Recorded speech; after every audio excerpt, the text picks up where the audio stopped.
안녕하십니까. 전종희 목사입니다. 3월 29일 금요일 매일 성경 묵상입니다. 마가복음 15장 16절로 32절입니다. 군인들이 예수를 끌고 브라이도리온이라는 뜰 안으로 들어가서 온 군대를 모으고 예수에게 자색옷을 입히고 가시관을 엮어 씌우고 경례하여 이르되 유대인의 왕이여 평안할지어다 하고 갈대로 그의 머리를 치며 침을 뱉으며 꿇어 절하더라. 희롱을 다한 후 자색옷을 벗기고 도로 그의 옷을 입히고 십자가에 못 박으려고 끌고 나가니라.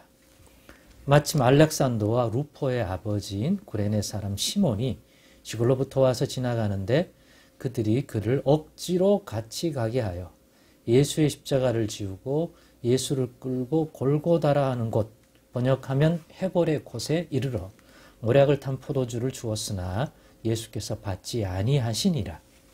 십자가에 못 박고 그곳을 나눌새 누가 어느 것을 가질까 하여 제비를 묻더라. 때가 제3시가 되어 십자가에 못 박으니라. 그 위에 있는 죄패에 유대인의 왕이라 썼고 강도들을 예수와 함께 십자가에 못 박으니 하나는 그의 우편에 하나는 좌편에 있더라. 지나가는 자들은 자기 머리를 흔들며 예수를 모욕하여 이르되 아하, 성전을 헐고 살에 찢는다는 자여, 너가 너를 구원하여 십자가에서 내려오라 하고 그와 같이 대제사장들도 서기관들과 함께 희롱하며 서로 말하되 그가 남은 구원하였으되 자기는 구원할 수 없도다. 이스라엘의 왕 그리스도가 지금 십자가에서 내려와 우리가 보고 믿게 할지어다 하며 함께 십자가에 못 박힌 자들도 예수를 욕하더라. 아멘.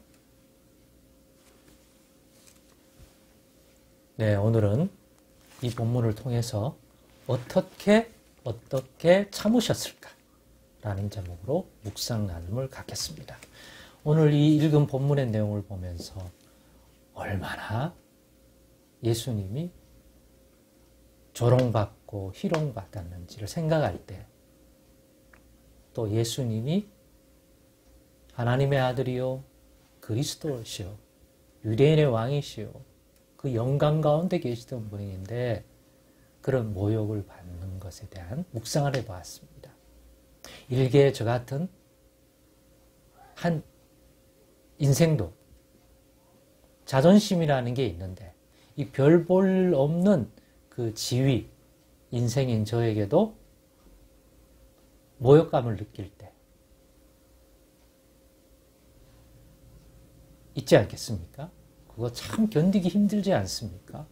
최소한의 존중이라도 해주면 좋은데 그런 걸 못 받을 때 하물며 예수님의 그 영광 가운데 계셔서 받으셔야 할 합당한 대우를 그것도 본인이 그리스도 안에 지음받은 이 피조세계 그것도 자기 백성 삼으신 이스라엘 가운데 오셔서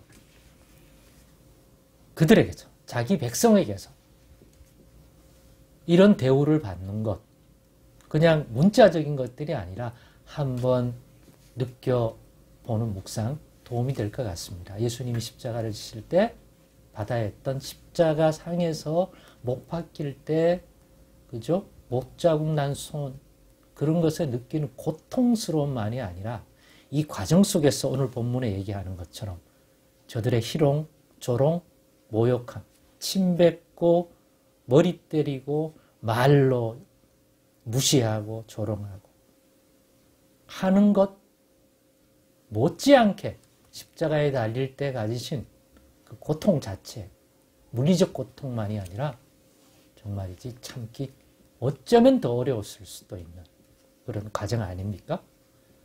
어떻게 감당하셨을까요?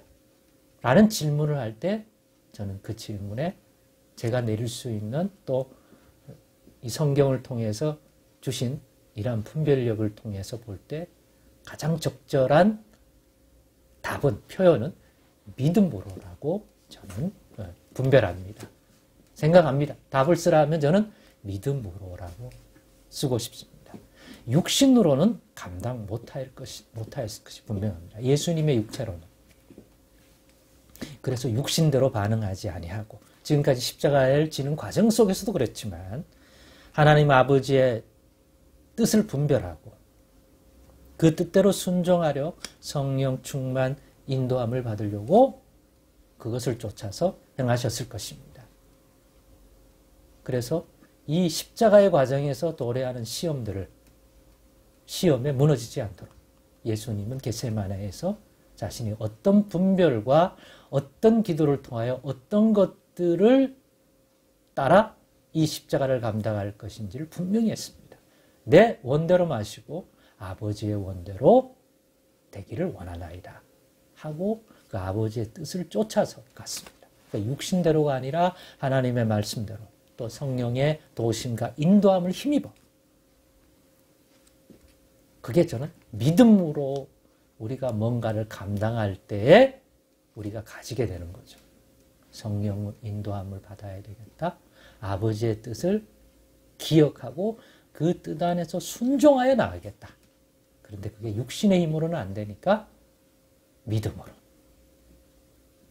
그럼 좀 더 구체적으로 어떤 믿음이겠습니까? 이 십자가를 짐으로써 감당할 때 이루어질 그 구원, 그 이스라엘의 회복, 그로 말미암아 이 말 하나님 나라가 이루어질 때 드러날 그 영광과 그 열매, 그것들을 믿음으로 바라보며 실제로 그죠? 히브리서 같은 데 보면 참으셨다, 인내하셨다. 십자가의 수치와 고통, 그 이후에 도래할 그 영광, 그 좋은 것들을 바라보면서, 그래서 믿음은 바라는 것들의 실상이요 보이지 않는 것들의 증거라는 그러한 말씀도 히브리서 기자는 하고 있지 않습니까? 그러한 믿음의 특징을 성경상에 등장하는 믿음의 선진들이 보여주었고 그 믿음의 절정을 예수님이 십자가 지시는 과정 속에서 보여주었다고 분별이 됩니다. 그래서 오늘은 이 믿음 우리도 본받자. 어떻게 참으셨을까? 여러분 믿음으로 살아가는 데 있어 여러분에게 도래하고 있는 그러한 시험, 혹시나 조롱, 고통, 자존심 상하는 거 있을 줄 믿습니다. 그거 어떻게 감당하고 참으실 건가요? 내 기질로, 내 인간적인 의지로 분명히 불가능할 것입니다. 그 육신적인 감정과 의지로는 감당할 수 있는 것들이 이 십자가가 아니기 때문입니다. 오히려 그 육신을 십자가에 못 박고 믿음으로 또 주의 성령으로 하나님의 말씀으로 붙들고 나아갈 수 있기를 바랍니다. 그래서 믿음을 더욱 구하십시다. 믿음 없는 걸 도와주옵소서. 믿음 더욱 주소서. 이것은 우리 평생에 입으로 구하든지 마음으로 구하든지 늘 우리의 삶 속에 항상 구해야 할 내용일 줄 믿습니다. 믿음 더욱 주옵소서. 믿기를 원합니다. 이 믿음이 만들어내는 소망 또 인내, 오늘도 구하며 사는 저와 여러분 되셔서 예수님처럼 우리도 우리 앞에 놓여진 십자가를 또 그 십자가 때문에 받아야 하는 자존심 상함과 모욕과 또는 어떤 종류의 시험 들게 만드는 그러한 것들이 우리 앞에 있더라도 예수님처럼 우리도 능히 믿음으로, 이 믿음으로 감당할 수 있으리라 믿습니다. 그리고 그 믿음의 열매가 너무너무나 좋은 하나님 나라의 풍성한 구원과 생명과 회복과 아름다운 열매일 줄로 믿습니다. 기도하겠습니다. 하나님 감사합니다. 오늘의 묵상 속에서도 꼭 믿음의 참된 양식을 부어주셔서 우리의 믿음이 더 견고해지는 은혜를 누리게 도와주시옵소서. 예수님의 이름으로 기도드리옵나이다. 아멘.